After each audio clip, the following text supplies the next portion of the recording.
নরম রুটি করতে চাইলে মোটামুটি 3-4 ঘন্টা আগে আটা এভাবে মেখে রেখে দিতে হবে।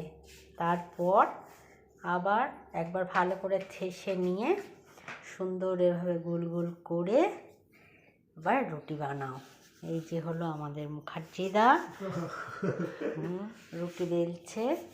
আর দেখবে কি সুন্দর ফুলকো ফুলকো রুটি বানাবো আমি, দেখতে থাকো।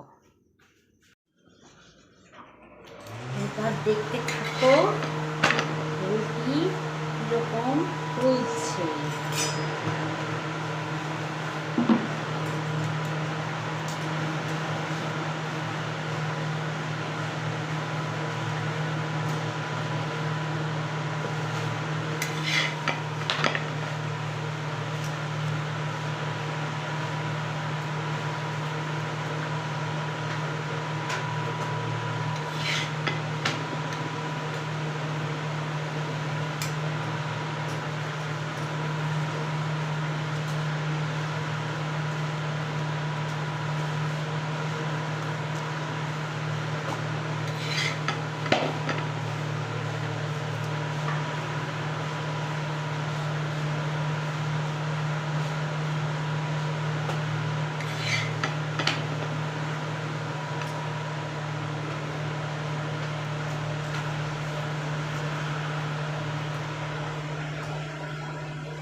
এরকমভাবে আটা মেখে রুটি করলে ঠিক এইভাবে রুটিগুলো তৈরি হবে।